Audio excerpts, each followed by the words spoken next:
What's going on, sports card hobby family? We are back again for another day, another sports card video. How we doing, guys? I feel pretty good too. I think I finally got some sleep. If you're new here, you're looking for daily sports card collectible style content, then friends, you have come to the right place. Hit that big red button down below, the subscribe button, if you do like what you hear, and we will keep it on a-coming. A couple of housekeeping notes tonight. We have the debut episode of Taking Stock, which will feature Jeremy Lee, Sports Cards Live, as well as DPZ, who does collector series shows on my channel here. They're going to get together on a live stream. It'll stream on Jeremy's channel as well as on my channel here. So should be a good time. Definitely check that out tonight. Shout out to today's video sponsor, MVPSportBreak.com. If you're looking for new product and you're like, you know what, it seems a little pricey on eBay and some of the other big retail shops, go to MVPSportBreak.com. DAD5 promo code gets you 10% off, as well as free shipping over $500. These guys own a local LCS, looking to get their name out there. They can compete with the big boys, so definitely check them out before buying that hobby box. All right, so reaction video, 2 reactions in one video, 2 for 1 today. First, we're going to talk about Neo. My buddy Rob, Neo Cards and Comics, did a really good video here over the last 48 hours, 24 hours. I'm not sure exactly when he released it, but he did a really good job mapping out a Ohtani card that was in a BGS 9 holder, sold for $2,000, and then magically pops into a PSA 10 holder and sells for $11,000.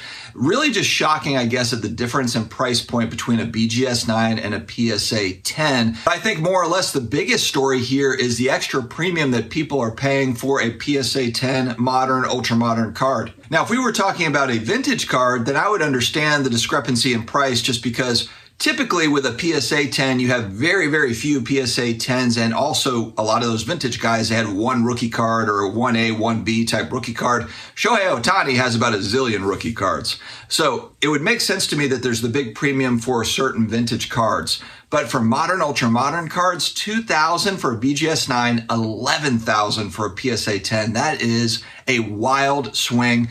But what does that mean? That means that there's going to be an incentive for people to crack them out, have a little shave on the side, give it a little haircut, as Neo said, and then send it back into PSA and hope and pray for a PSA 10.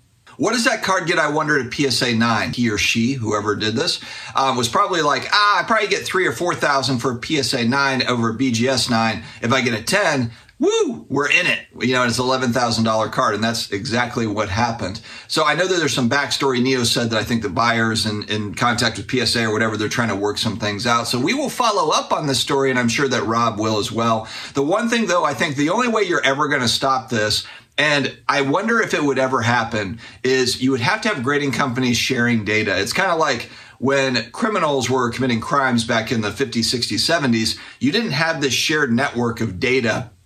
Even going into the 80s, obviously, pre-internet world, you did not have states sharing data with other states. So somebody would, you know, commit a burglary or robbery or whatever in Maine, and then they'd go to Rhode Island. Rhode Island and Maine weren't talking to each other. Law enforcement didn't have a way to speedily be able to share that information and catch folks. Well, now they can, obviously. Now you've got advanced forensics and all these things. It's kind of similar in a way to cards. You know, this particular Ohtani card was number 12 out of 76. I believe I have that right. I think the only way you could really catch this, though, is with serial numbered cards, where you can obviously know that that is the same card. 12 out of 76. It's the same card. Now, maybe someone made a fake card. Maybe it's a replica, but chances are unlikely. Chances are that's the card. So if we had some sort of a database tracking which cards were graded and what that grade is, and then, of course, the picture that's attached, it's kind of like what grading companies already do, but if there was a shared database where everybody could see it, access it, kind of in the same way where you look up the cert number to see, okay, is cert number good? Cool. But if you could also see the history of that card, okay, number 12 out of 76, oh, that's been the BGS, oh, that's been the CSG or whatever, that would be huge. So entrepreneurs out there. Entrepreneur. I don't know if there's actually a real business for it. It would be an amazing service for the hobby community. And honestly, I think it's the only way. And like I said, I think it only could be done with numbered cards to where you could actually match them up. If it's not a numbered card, if it's a silver prism or something or whatever, I just don't see how you could really match up like that's that card, that's this card, unless you're marking the card at the grading company with something, some magical thing to track it, like you track a shark throat, a spirit or something, with a tracking device. But then I don't think people are going to really want like, hey, did you attach something to my card? Did you mess with it? I don't know if people are going to ever do it. I just think that this is too much legwork for these companies. I don't know if they would actually do it. And also they'd have to talk to each other, or they'd have to allow a third party to pull this information to share it with the community and keep it all in one place. I think we're probably years away from something like that, but it would be cool, wouldn't it? Secondly, we're going to talk about sports card investor Jeff. Had a great video. I know occasionally we might dig at Jeff here a little bit. He's a good sport about it though. And put it in the sleeve.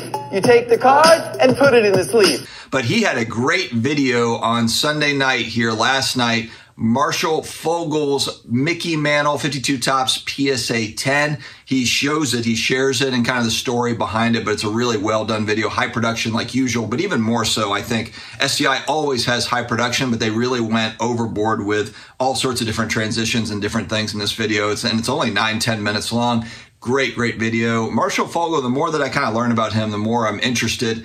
And this is the type of series that I don't know if Jeff wants to continue to do this type of traveling series where he's meeting with Marshall Fogel, but there's probably also just amazing collectors all over the world. Well, even just in the United States, if you wanted to keep it here, travel costs and everything, you got a team to travel with, but going around and showcasing like incredible collections like his, that would be a really cool video series. So I wanted to give a shout out to Jeff and the Sports Card Investor team because that video was very good. And it was cool to kind of hear the stories and also just hear the why, hear the when, when did he buy it? How did he buy it? Some of the storyline behind it. Very cool. So definitely check that out. That one came out just recently on the Sports Card Investor channel. All right, guys, we will wrap it up here, but make sure to stay healthy, stay awesome, and I will talk to you again later.